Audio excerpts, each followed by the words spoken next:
Welcome to... Go on, I'm going to talk about Dickie anyway. John just took a deep breath to make the intro. I'm not sitting with you, am I? I don't know when you're about to fucking take a run up.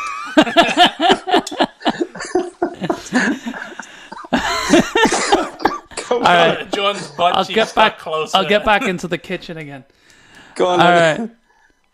Welcome to 5 Pints In, the show where we're literally 5 pints in. Cheers. Cheers. Cheers. So, Timing is everything, eh? exactly. Go on. Another episode here of 5 Pints In. What have you guys been up to? I've just come in from a walk. Actually, I've been posting nature videos. Yeah, I on saw your snake online.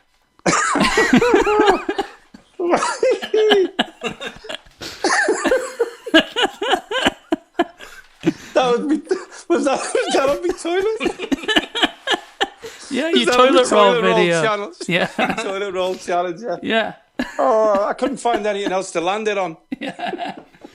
No, but really though, the snake on the Twitter that you took a video of. Yeah. I was walking around the golf course. I saw you were trying to be Steve Irwin. It was dead. He'd jump on his back. Jesus. Yeah, I was trying to be a dead person. No, it's just weird. It's weird. That's terrible. That's awful.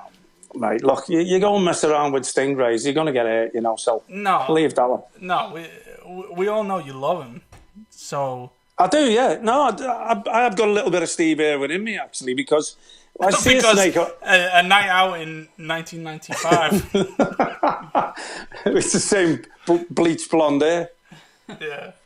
No, I see a snake, I want to pick it up for some reason. I've got this thing, even like with the alligators. I've got an alligator video where I went right up to one. And then 2 weeks later, I went with your sister to the same place and seen an alligator chasing some fellow with a fishing rod. The alligator had a fishing rod? What do you have on the end? A sandwich? He was trying to hook the fisherman. Yeah. Sandwich. Yeah, you've sent me a bunch of videos of you going up and literally almost petting an alligator. And I know one day one's gonna go for you and your knee's gonna give out. Wow, That's it.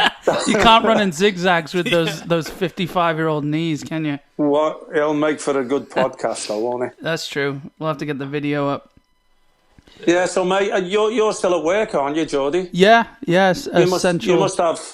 You must have one of them essential jobs, yeah? Like the fireman, the policeman, all them big food chains, sex workers, all them essential jobs. Yeah. They're still allowed out. No, I mean, we were talking about this before, and I'll back them to the moon. Like, I think the sex workers, if you hire them, I don't think there's anything wrong with it. If you hire them, I think they should be quarantined with you. And whether you pay them the whole time. Yeah, do you have to pay them the whole time? I think so. Yeah, if you're bringing them into your place, you have to supply food, toilet paper. So are you allowed to buy as many? So you're allowed to buy an extra roll of toilet paper? There's a limit one per customer. You tell them at the store. You might need extra toilet paper. Yeah. Yeah. I thought this was a football podcast, by the way. Why would you want to hire them anyway? Are they only small ones? Oh. Oh. That was a bad joke. Anyway, I didn't get it. What was it? Because they're only small ones? Yeah. Talking of small ones, we supposed to have a guest on this week, weren't we? But he couldn't make it. Apparently, he didn't have his armbands on in the bath and went down the plug hole. It's definitely not coming on every year. No, he had a family birthday and he was going to try and work around everything, but he got a little bit caught up. But he's definitely coming on this Sunday. We're going to definitely record next week's show on Sunday, and he's promised me he's going to be on form. He said leave it a little bit later so we can be more pints in. Yeah, we felt bad. We didn't know it was around a birthday, and yeah, we left the booking up to you. It's understandable, obviously. I know. And you've booked him on his wife's birthday, so. Yeah. Oh, by the way, happy birthday! Yeah. Happy birthday, Jan! Happy birthday, Jan Dickov. If you're watching, I know it's a little bit late back in England now, and you're probably sleeping, but lovely family. anyway, hope he's had a great time. All right, so let's jump into the football then. One rumor that I saw today that has sort of shifted gears: Leroy Sane leaving City, not for Bayern, but I saw for Liverpool, which made me cringe a little bit. Funny enough, Joe, do you remember last week when we were talking and we actually talked about Harry Kane going to Liverpool? And you said, and I said to you, because Mane may be going to Real Madrid, and you said they'll need a more natural left-sided attacking player. Yeah. And now this has come up. It's strange, that you should say that. And the worst thing is I could see him. You were right. I can see him fitting in there if they do cash in on Mane. I just don't see him. But would he go? He's got a whole tattoo on his back of him in a City shirt, hasn't he? Yeah. So I don't know. I couldn't see him. I could see him going to Bayern Munich because he's German, isn't he? So it's like it's sort of. It's sad. I wouldn't want him to go there either. But maybe just turn him round and make sure he hasn't done a Raheem Sterling and got a tattoo of Liverpool on his front. Yeah. Would you not have, as a football fan first before a City fan, would you not rather him stay in the Premier League and be able to watch him in the best league? And not at Liverpool, no. See, I don't know. I'm indifferent about that because I would rather people are the likes of Bale, Coutinho. Hazard. I didn't want him to go, mate. Not Hazard, but okay. So Connor, what if? So it's all right for you. What if Hazard went from Chelsea to City? How would you feel about that? I'll be fine. I would be fine. I think he was destined to leave. He was better than the club. Not that any individual player is bigger than the club, but he deserved more. And he deserved to be in a better team. That's what I'm saying. If there's a Chelsea fan out there that has any harsh words to Hazard, they can go fuck themselves. Honestly, that he did so much for the club. But what I'm saying is, if there's the likes of Bale, 5 points in, fight and talk. If there's the likes of Bale, Coutinho, I would rather them see them at United playing in the best league ever. No. You just killed it. No. I'm being 100%. I would rather them see them at even the likes of United or Spurs than rather see them in La Liga where they're just coasting. I'd rather these. I'm a football fan first. I would rather these amazing players. Right. Be competing like the likes of Iniesta and Xavi. I always wanted them. I didn't care who they went to. I wanted them in the Premier League. I feel the same, just not if it's going from City to Liverpool. I think that's that's different. But Milner did it before the rivalry was so. Yeah, that's different though. That's different because Milner wasn't being also utilized. It wasn't. The rivalry wasn't as sharp as it. But if you're Sane, who's a million times better than fucking Sterling. Do you sit there and go and grit your teeth and be like, no? Well, he's been injured. He's been injured though, hasn't he? So it's before that, way before. Yeah, that. no, I know he was. He wasn't getting all the game time he deserved. But I'd say Mane's just not Mane. Sane's just as good as Mbappe, and they're the two biggest people that have potential right now, and they're so incredibly young, and they need to be playing at the top. I agree for football's sake, but I just wouldn't. Yeah. I wouldn't take. I think Sane. I just wouldn't take. Go on. I wouldn't take Sane going to Liverpool. No. It will definitely be a shot to the liver, but it's. Do you want to see Sane perform? I'd rather him go to Bayern than obviously go to Liverpool. Yeah, because you want him out the way. But what happens if Bayern face you in the Champions League and knock you out? I'd still rather him. They're not going to knock us out just because Sane's there. Yeah, Sane's one. In my opinion, Sane's one of the best players on the planet. Look, at the end of the day, I think it comes down to a lot of factors. And if he feels that staying at Man City, even when he's 100% fit, he's going to be rotated in and out. Exactly. And maybe play 2/3 of the games. And he's a young player, and he wants to do more than that. I understand this rotation system, and it is about the club, and you've got to do what the manager asks of you. But if he sees that the players at Liverpool actually, especially the three top players, do they get more game time?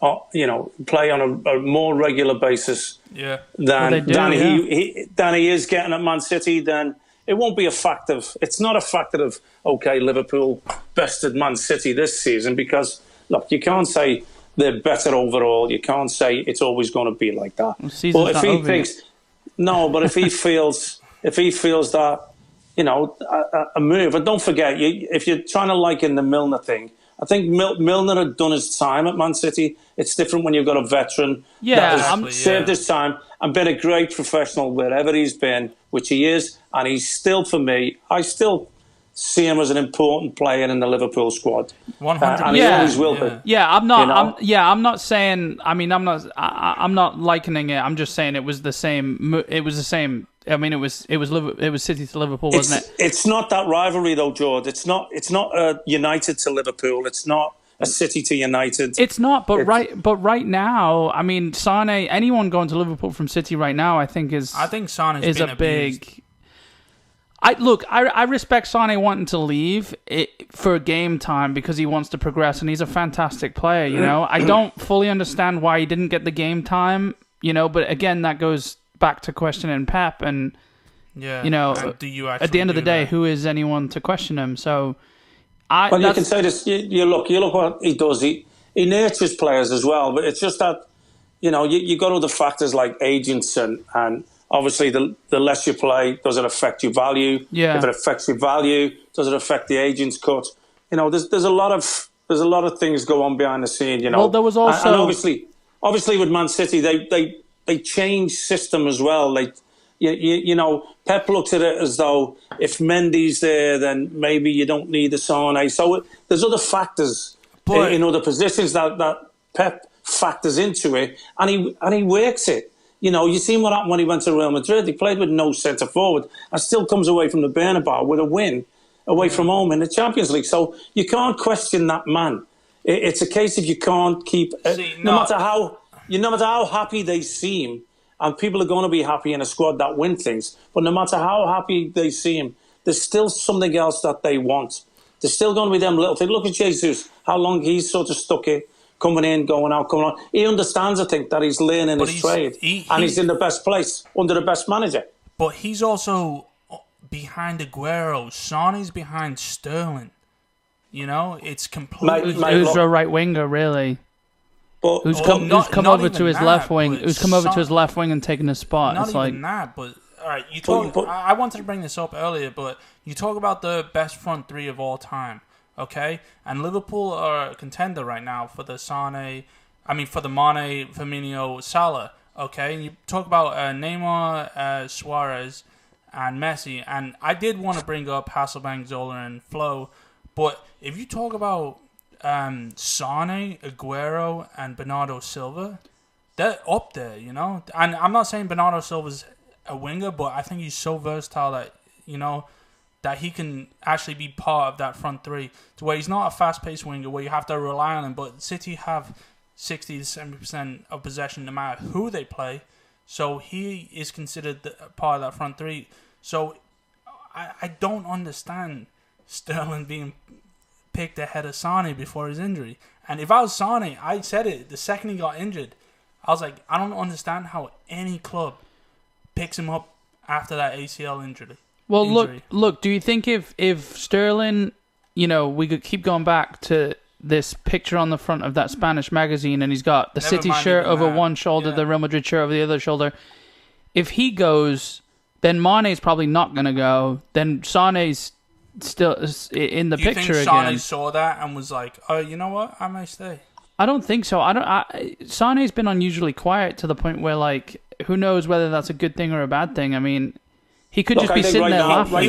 He'll progress better in the Premier League. Every single person. Right now, he's sitting there wanting to be ready, wanting to be fit, probably itching to play. He's playing with the reserves to get back out there. Well, he was. I don't. Well, yeah.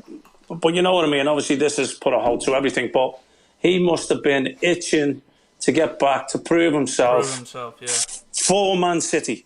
And at the end of the day, if he comes back, proves himself for Man City, Pep plays him, hypothetically now because of what's happened. Pep plays him, he does well. I think he stays at City. Yeah.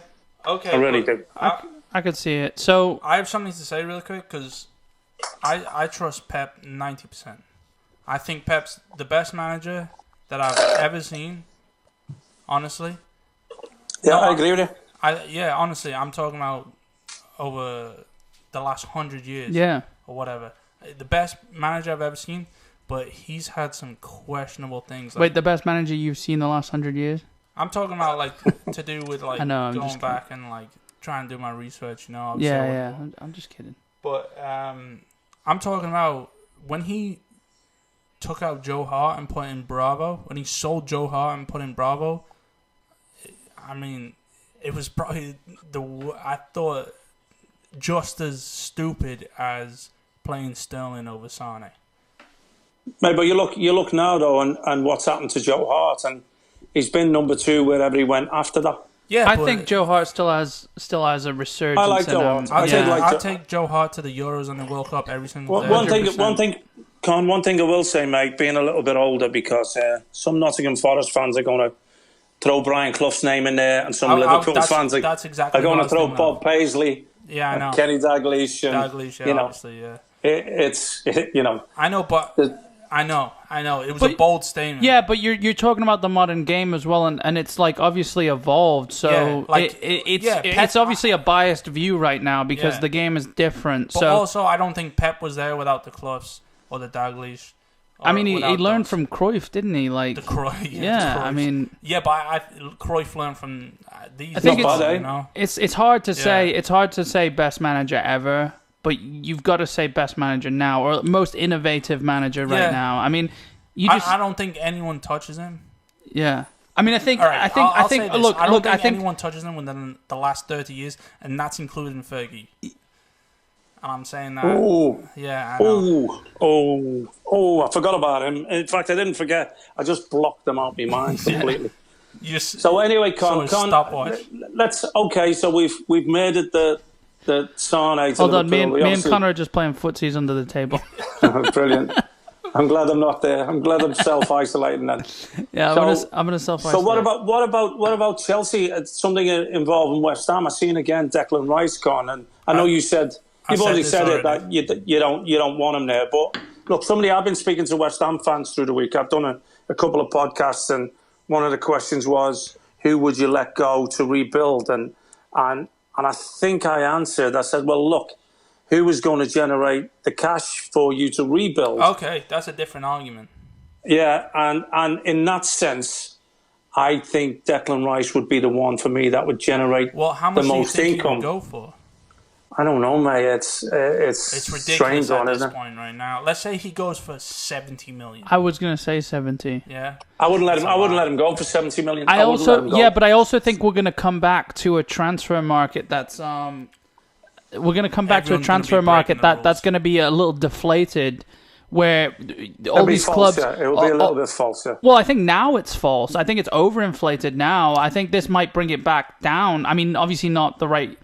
It's not a good thing, but I'm just saying all these clubs have spent all this cash right now. I mean, we don't need to get into this, but like Tottenham are the only ones who are sort of furloughing staff and not wanting to pay them non-playing staff right now. And whatever happens with the players, who knows? Again, don't want to go down that road because I mean it's been battered to death. But there's going to be clubs that aren't in the cash position that they were before this. So I think that's going to say some clubs are going to say, I don't want to spend this much on this player, so I'm going to have to drop off a few cheaper players to get these. Well, I'm just thinking players, right? I'm just thinking the political situation at West Ham now, which I don't like to get involved in, is the fact that they can't have this scare again. So they may put an influx. They have to, in fact. They have to keep things, but get things back on track. They need to spend money. And if they feel the need to spend money, I don't believe 70 million is enough to take a player like Declan Rice away if you're looking to rebuild. Okay. I would pay more for him with his age, with his talent, with his, Yeah, I'm promise. I'm lost in this whole transfer and who's worth what because it's gone so ridiculous at this point. I just want to say one thing. I think the top clubs during this next transfer window are going to be the ones that don't buy anyone, and the bottom clubs are going to be the ones that do buy people because, I mean, most of the people that you buy, or the top clubs that they buy, finish strong at the end of the season, and there's going to be so many months. Like people can get honestly get injured. People can be, just had a 6-month spell. I think Frank Lampard, once he untie his hands, I think he's going to be chomping at the bit with a checkbook. Yeah, and Chelsea have probably got cash saved with not spending any. I mean, the last player they bought was Pulisic, with the ban with the Man United are under pressure to spend money. So spend more money. But at this point, who do you take the risk and say, oh well, we haven't seen this person because no one's played with? Let's say this happens in the transfer window opens up in June. So let's say we haven't seen this person play in 3 months. It doesn't mean they've lost their talent. He hasn't played a match. I think in 3 months, I think teams are going to be timid to jump back into the market. That's whether the market goes along the way it does. Big money, even though I've seen more transfer news. It might be wise. It might be wise to jump into to throw offers at teams as soon as the window opens, because it's vice versa. Because regardless of how well the club is doing, some of them are going to be cash strapped depending on how they balance their books. What you'll find is the teams up there don't really need that much, and they'll probably have surplus quality because of the strength of their squads that they can make money by selling. Yeah. They can sell 3 or 4 to buy one more exceptional player. Yeah. So they probably won't buy as much. They may be active in the market because they'll get a couple of people out and still get decent money for their sort of bench and squad players because they're still carrying that quality. So what you'll find is, I mean, your Leicester's, look, they'll probably dip in for a couple of players, because they'll want to progress again. If let's say if it stopped where they are now in 3rd, they'll obviously want to better themselves again and challenge. So They've give every reason now for their owners to say, right, you've done amazing right now this season to be up there. We're going to give you a little nest egg to give us a real good shot at that title again. So can I butt in, because I've got something topical there with Leicester. With Leicester, we're talking about transfers, right? And I brought this up before and you two laughed. Coutinho has been linked with Leicester. Was that in the script? Coutinho has been linked. Look, Coutinho has been linked with Leicester, right? He hasn't. Well, he's been doing all right for Bayern. He obviously didn't fare too well at Barca, but he's played with Brendan Rodgers. Brendan Rodgers is very familiar with him. I don't even need to ask the question. But he's very familiar at taking him off at 60 minutes. Yeah. And that's what Coutinho but you're just saying Leicester could dip in for maybe a player. I would say maybe a player a little bit out of their sort of budget or out of their league when the transfer market opens. Replace the Mahrez type. Look, I think Coutinho is going to go cheap though. That's insane to me. We're talking about Coutinho maybe going to Chelsea, and maybe Leicester, maybe Chelsea, whatever. Leicester, no, that's ridiculous. I'm not making this up. I'm just saying he's been linked. I know, yeah. We're talking about gossip right now, right? Yeah, 100%. We're talking about Coutinho, who doesn't need a manager because he's one of those players that you set up the team around him. But he thought he was getting that at Barca, and then it obviously didn't work, and then he's sort of been knocked down a few pegs, hasn't he? Yeah, I know, but you can tell, he's still one of those players that, I mean, remember when he went to Barca, and then the World Cup happened, and it was like, oh, Coutinho hasn't been working at Barca, but he's still fucking got it. Oh, yeah, he's great. I mean, he's done some good things at Bayern in the beginning of the season as well. Exactly, and Bayern aren't appreciating him as much as they should have. Well, he's not Ribery for them, is he? He's better than Ribery. But look, it's more realistic. But I'm just saying for them. Yeah, I know. He's not doing It's more realistic that he goes. Because he's not passing to Lewandowski, so he can get 50-odd goals this season, See, if he goes to Chelsea, I'd be over the moon. Don't get me wrong, but I'm still grasping for Hazard to be like, all right, La Liga shit. He's not gonna do that. I need to see. I was talking about this the other day with someone. And Hazard needs physical players around him because he's one of those players that, when he has the ball, one of his main things is to make players close him quicker and more physically. And he's so much sharper than them that he lets them come in close and then he gets away from them.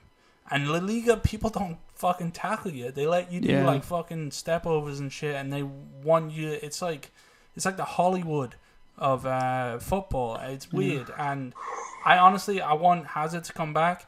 If Coutinho comes, I'll fucking take it every single day of the week. But I'm waiting on Hazard. He's not coming back. Thanks. Yeah, he's done. He's retired. I just sat there for that long just to say that. I waited till you finished because you're on a bit of a rant there. Yeah, he's not coming back. Hey, I'll say this right now. Right. Watch he does. Watch Mane goes to Madrid, Coutinho goes back to Liverpool, and then Hazard goes back to Chelsea. All right, let's say Mane. Let's say Mane go to Madrid, Sane go to Liverpool, and I wouldn't mind Hazard slipping back into Man City. There you go. Yeah, I'm okay with that. What do you mean back into Man City? I don't know. So what? All right. What other transfer rumors have we got going on? Considering there's no football on, is there been any others lately? I mean, well, Hamek. I don't know how to. I really Ziyech. don't know. That's how you say his last name? Hakim Ziyech from Ajax. Yeah. Chelsea are gone. Yeah, they bought him already, didn't they? So that's a left winger. So that tells me he's Mahrez, in my opinion. He's on the left side though, right-footed, right? Well, doesn't matter. I think he floats. I think in Ajax. Yeah, he's that. Ajax play better football than like anyone. Yeah, he's like a number 10 for Ajax, but I'm pretty sure he floats out left. I mean, inverted. I think Willian will accommodate him. I think Willian's. Willian, as fantastic as he is, Willian can play fucking right back, and he'll still be the best player on the pitch. Oh, that was another one, wasn't it? Willian to Tottenham. Was it? No. That's never happened. Yeah, it's never happened. I'm just telling you, mate. Why is it never happening? Why is it never happening? I'll tell you why. Because that was a thing when Willian was coming to England, and he was signed. He was literally almost pen to the paper signed with Tottenham. And then I think Chelsea scooped in about half an hour before. No, I think that was United, wasn't it? No. And was it Tottenham? It was Tottenham. And Tottenham, I think it was Tottenham. Tottenham fans hate him because of it, and I love it. I would tell you what. And they scooped him in within like half an hour, and William's like, you know what? See ya. I'm going over to fucking I did Chelsea. hear something about that, yeah. Mate, I think right now the Tottenham fans will take anything, but you've got to factor in the Mourinho effect, mate. You know. Well, look, they've got that Stephen Bergwijn, or however you say his last name. He's their new right winger, and he's doing pretty well. I mean, did he score in his debut, or he scored on his full debut, or something, that volley? Look, when somebody like Willian is a free transfer, mate, I don't care who you've got. I don't care who you've got. Yeah, but you got to think about they're gonna think about his wages as well. And Daniel Levy's a bit of a tight ass, isn't he? Considering they're the only. Well, club. I guarantee you, Jose will fight tooth and nail to get him. No.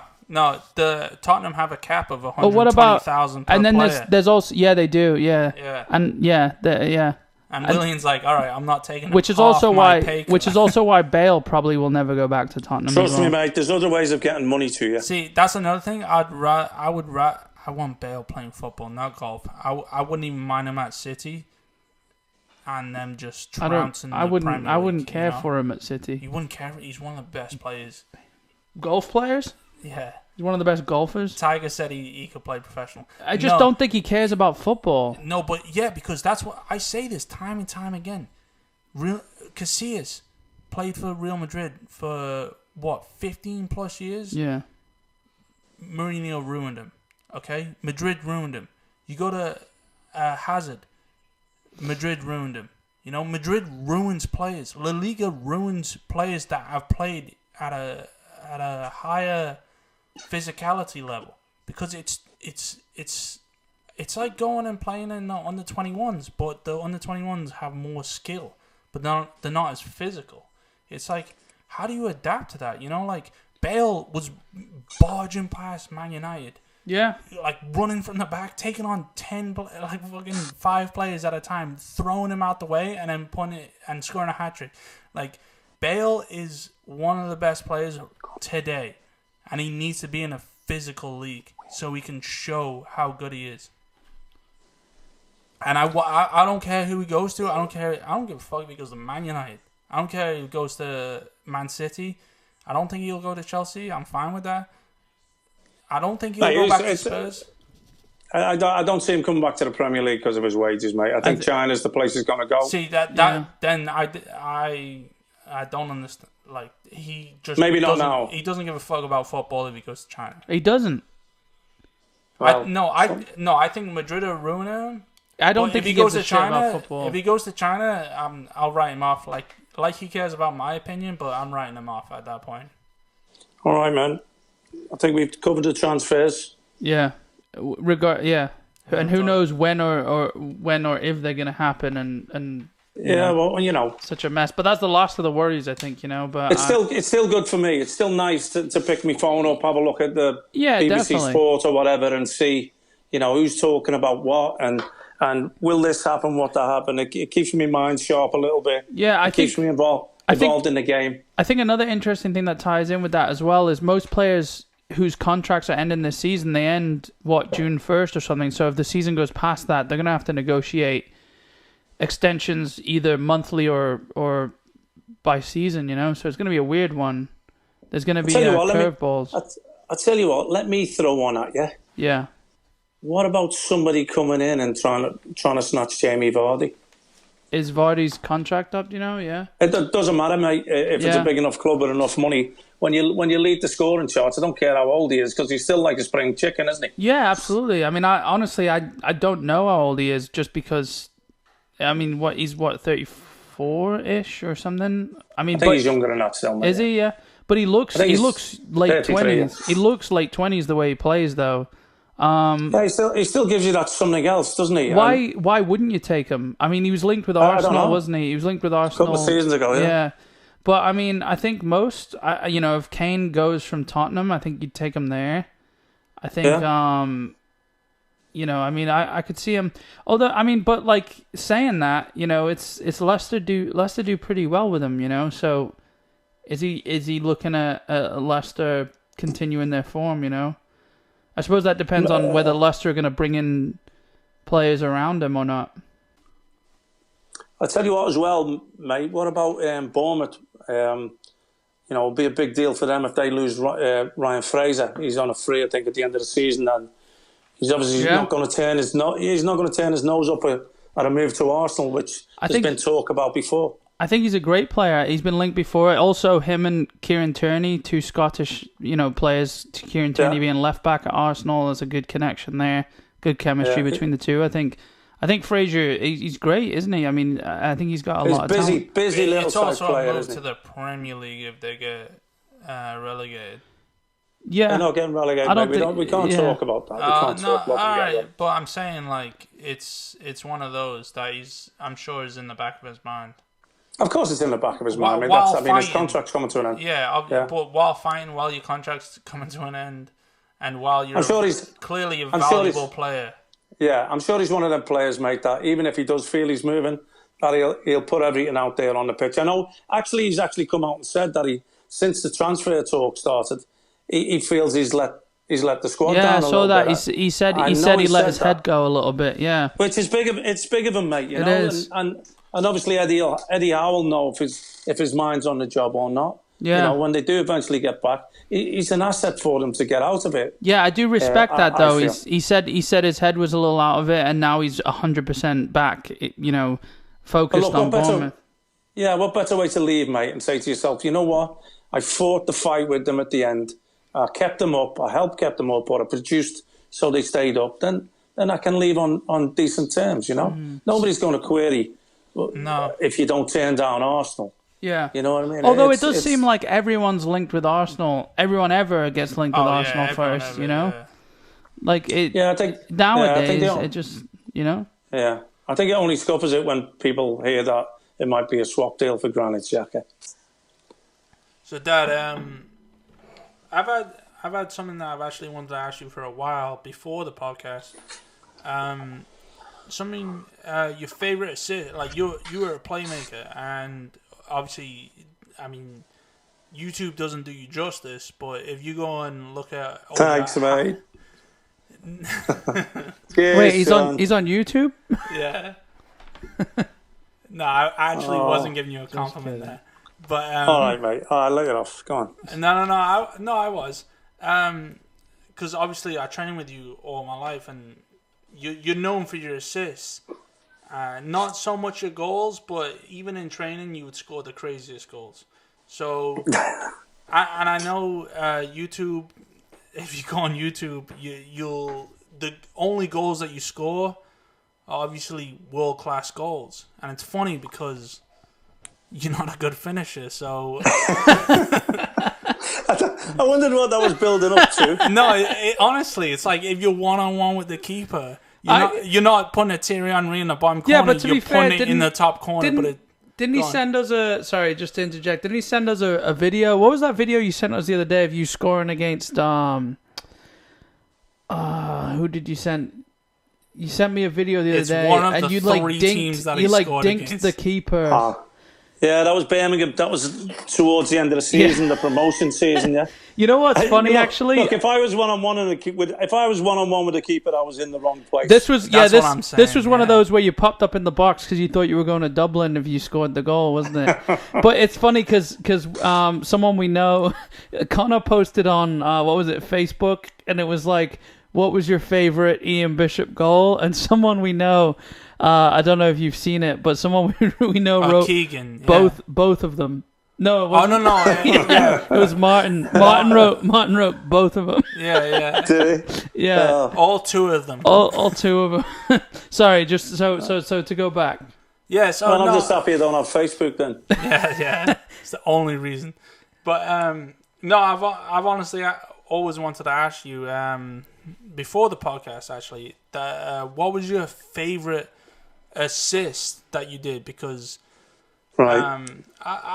I hate to bull you up. I really do. You could tell he's dancing around the subject. He's like, I know you played football for a little bit. But I knew you knew how to tie your own shoes, but when you say you've always wanted to ask me, Con, why didn't you come and visit me in the pub again? Because I was sitting at home when I was 6 years old.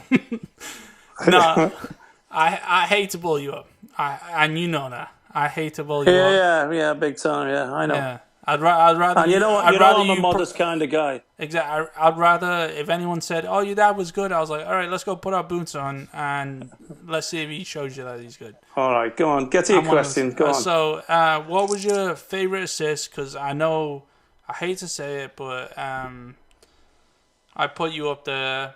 Honestly, I really do. I put you up there with the best tactically, if like assists, positional awareness, and it's mainly where other people are on the pitch. Because you always used to stop training sessions and say, "All right, stop right there," and you would go to one person and you would say, "Close your eyes. Tell me where these specific people are on the pitch." Because that's, I'm sure, how you were when you were a kid. And you kind of learn coaching by yourself. So yes, I did, mate. Yeah, you're right. Yeah, I did. Exactly, and that ties in with, because it's the whole thing with assists. It's sometimes you make people make that run with the ball that you play. And well, that's because, mate, I've seen that multiple times. Trust you. Exactly. People have to trust you. You know, they have to know your ability. It's look when you go back to coaching, especially when you're coaching youngsters. You know, I haven't taken my badges. I've never been to, you know, any coaching courses. I mean, do you think a coaching course could teach you anything? But I think everything can teach you, mate. But my way of coaching was for me to watch games, to see scenarios come off, and figure out how you could put that into a training session. Can I take that piece, that little clip from the game, because it's now because it's happened already. It's visual to the people that you're coaching and that you're teaching. So now you can actually reference it. So when you set up your session that leads to that situation, now you're going to get the belief of the player, because if you then say, look, let's do this in the right way, because I always said, mate, where is this relevant in a game? No matter what drills you do, you have to recognise where it's from the simplest little passing drill. Where is it relevant in the game? Exactly. Right, and if you can recognise where it is in the game, you're going to believe me more about everything I'm telling you and trying to teach you. So for me, the coaching side of things was more get the individual, because everybody's different. Everybody looks at things differently. I know what got me to that level that I played at, and I just wanted to pass that on, because don't forget, we taught ourselves in the streets. Exactly, That's where it comes from. And I figured if that worked, I would carry that onto the field, even when you've got more options available to you. You know, regarding coaching, we all come to the same conclusion. It's just a case we get there in different ways. And I always think whatever way is getting it there the quickest, or getting it into the player's mind, is the best way to do it with that individual. So it's a case of, it doesn't work for everyone. One drill that you see online or one drill that somebody set up doesn't necessarily work for everybody. No. So you have to figure out who it does work for, and then figure out a different way of putting it across to somebody else. Because at the end of the day, you're dealing with individuals in a team scenario. It has to work for your team. So you have to find how to get into the individual to make it work for your team.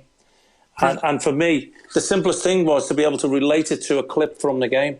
So if I said, this is what we're doing, go and watch this game and go and see where it happens. Once that kid or that player recognises that's why we're doing it, they're going to be more enthusiastic and accepting of you and what you're saying when you do it again. I mean, you know? Yeah, 100%. I mean, you coached me and my team as I guess you said graduated through the ages in America, and you coached each one of my team, and every single time you join, because you would join in the training sessions, every single time you joined in the training session, I knew whatever touch you took, because I played up front, and I knew the certain type of runs and all that, and I knew whatever touch, I would always be obviously focused on you because you'd be the one with the ball the most. What kind of touch you took. I'm not bulling myself up with. You're bulling a lot of people up. Yeah, I know. And we've got it all on tape. No. Dad, I'll send you a copy when we're deleting this. Honestly. Dad, I'll send you a copy of this when we're done. Okay. No. I want to be honest. I want to be honest because I never said this to him, and I would always make fun of him. But whenever he had a certain touch, I knew he was looking for me because he knew that I'd be making the run, and we always had that. But the thing is, after that kind of happened for about 2 or 3 years, after that, it got to the point where I didn't want to be on his team because then I knew what kind of touch he took, so I knew when to two-foot him. So I'd be on the opposite team. I go, okay, let him finish. Yeah. Whenever did you catch me? Oh, you knew when I caught you. How many knees do you got? How many knees you got? How many knees do you have right now? I'm going to go back. Who was it on Facebook, Keegan? I'm going to go back. I'm going to set up a Facebook and ask Keegan. Yeah, go tell Keegan. Say, go did tell you ever Keegan. Catch me? Please. Keegan will tell you. So going back to your point. Oh, please. Yeah, I know. Now actually, going back to your point. He's changing the question. Now digressing. All right. Now going back to your point, you're asking me what was my favourite assist. Yeah, because I put. I mean, we've been there, and I've been. Obviously, we have more footage of football now than ever. Yeah. So we can say who has the best assist, and I'll put you up there. I honestly will, because you read the game better than literally most of the people I've ever seen ever play. Never mind getting to witness it firsthand. What was the best assist you've ever seen, or ever been on the pitch of, or even just seen it on television? And what's the same thing with the goal? What's the best goal you've ever seen? Whether this assist had to do with it or anything like that, whether it was on television or you were actually on the pitch at the same time. Okay, I look. Go on. That's a load.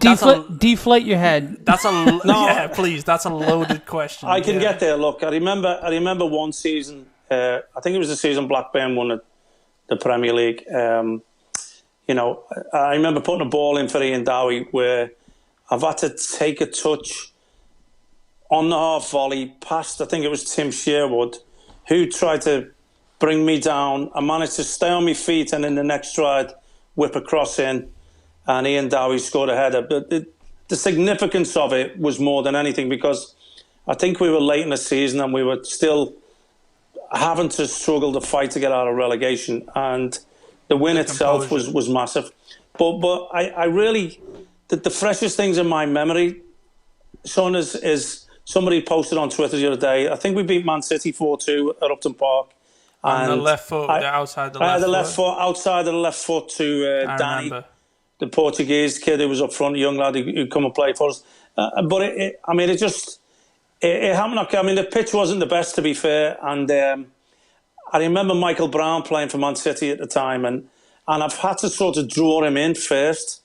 Knowing Brownie was one of them fellas who got his foot in, and you knew he was going to leave it on you. But I've had to draw him close enough to create the space behind him and just play a little simple 5-yard 1-2 with Julian. And Dixie sort of played the ball back. But he didn't play it along the floor. He sort of it sort of clipped up off him in the mud. But you've given the ball asking for it back. Yeah, that's just for that sole reason. I've given the ball for the sole reason because I wanted it the other side of Brownie. So, So to let Brownie get as close as I possibly could, to draw him in, to create the space behind him, and trusting that Dixie was going to get it to me. I mean, unfortunately, it did bounce up a little bit, and Dixie sort of clipped it off the ground. It's checked once, and I've had to adjust my body, and without thinking, it's just that. I mean, fortunately enough, I was 2-footed, so it's bounced up in the middle of me 2 feet, and I've ended up leaning one way. It's the run that makes the pass. That's what it is. Yeah, so I've seen it as I've turned, knowing Dixie was going to put it in that space, not knowing how or where, but he was going to put it there. So I've already had a look. That was the whole point of dragging Brownie in. I've already had a look what I want to do when I get beyond Brownie, when Dixie gives me it back. Unfortunately, it bounced up, and this is what happens in football. It's split-second decisions. It's spur of the moment, and you could change your mind 2 or 3 times in a second.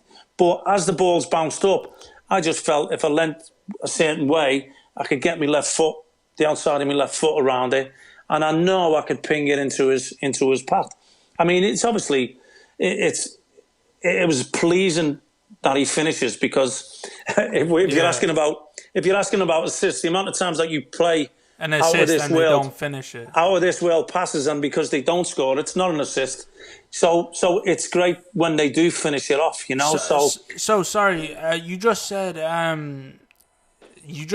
it's the run that makes the pass, and it is in the headlines. But I mean, you should know more than anyone that I mean, like I said before, sometimes it's the pass that makes the run. You forced him. I'm sure you've made a pass where you've played a great ball, and like I'm sure De Bruyne does 90% of the time with Sterling. He's forced him to, like, he's put the ball right in front of him where he never thought that was going to be an actual pass. And then he's finished it, and he scored, and he ran off and claimed it himself, and never thanked De Bruyne. It's one of those where it's like the goal scorers don't thank the assist when the assist actually made the goal. Never mind the goal. Well, I remember. Look, I remember after he scored that goal, and rightly so. He's got to celebrate. He was a young lad. He was over there, from Portugal, and I remember when I watched the video that I do an extra celebration with the fans. So when we've sort of gathered together and players have walked away with him, patting him on the back, I sort of give an extra salute to the fans. And it felt like me, and I've always said it, that an assist for me was like, because I didn't get many goals, as you've pinpointed, an assist for me was as much pleasure as scoring a goal. Okay. Okay, but do you think the fans see that in real time as well? Yeah. Well, you know what? In real time, I don't know. I think so. I think they would. I think to a certain point, especially the season ticket holders. It's the same way, but it's the same way now. You see De Bruyne play a ball. People more appreciate De Bruyne. It's just. Yeah. Well, he's out of this world. Yeah, I think people have a different way of viewing the game now. The pitch is also a lot flatter, and it doesn't bounce of course. up. I'll be honest with you. I do think it's a thing that after you've retired and you do now keep in touch with fans. I think they realise it more now that you've stopped. I think they've got time to stop and think about only the good things that you did. Because when you're tied up in a relegation fight, it's coursing through the fans' veins as well, the importance of winning a game. And I think you miss some stuff. And I know 100%. You do as players. Yeah, I think you miss some stuff that afterwards now when you're looking back. Because you'll watch, even on Twitter, people all of a sudden come up and go, oh, wow, I didn't realise he got that many goals, or I didn't realise he kept that much possession. I didn't realise he was 2-footed. I didn't. Yeah. You know, it's stuff like that. That when you have time to sit back and reflect, I think you appreciate it a little bit more for what you actually did. You know. But I mean, going into the second part of that question, the best assist that I was actually on the field for. I think that's what how I should answer it, mate. The ones that I was on the field for, because if I have to go through the archives, there's too many. Back to the 70s, you know. Yeah. So if I say, look, the Manchester derby, when I was involved, but the ball that Davy White puts in for Andy Hinchcliffe's 5th goal, and again, the significance. If you think, mate, we had Mark Hughes score a bicycle kick, which people thought out of this world, and he went and acted like it was nothing. Yeah. But it wasn't out of this world for him, because he used to do it all the time. That's what I'm saying. It was out of this world. It was out of this world for one of them games, and plus the way the game had gone. But for me, even I actually try that 4-0 down, 3-0, what was 3-0 down, 3-0 down to try a bicycle like that, and then put it in the top corner. It was natural for him, mate. He was that type of player. 100%. He's scoring 8 of those in training. Yeah.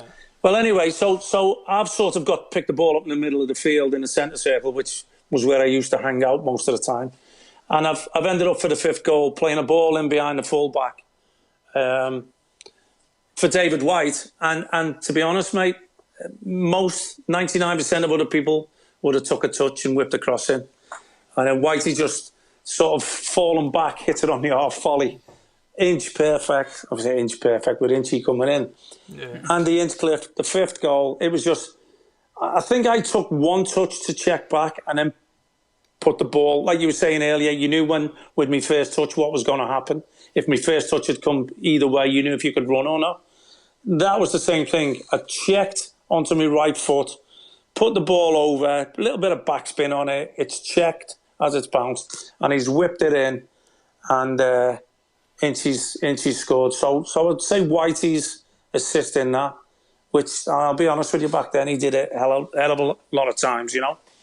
And then as far as goals scored, I got a lot of pleasure. I think obviously me diving header against Man United is up there. But as far as strikes, you know, Leeds.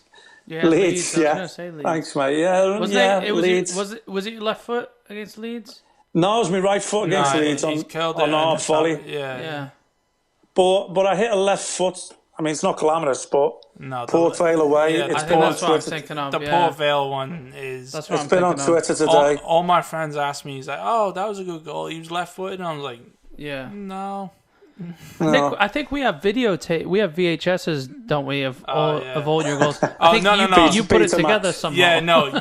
When we were kids, you always used to show us a VHS, and I forgot who the commentator is. And we were like, "What is a VHS?" I can't remember. Yeah, I can't remember who it was, but I remember the commentator says, "Oh, both his feet are so magnificent, you just want to smell them." Oh yeah. Well, no. Who was it? Do you remember what I'm talking about? Yeah, that sounds familiar. Yeah, his feet are so magnificent.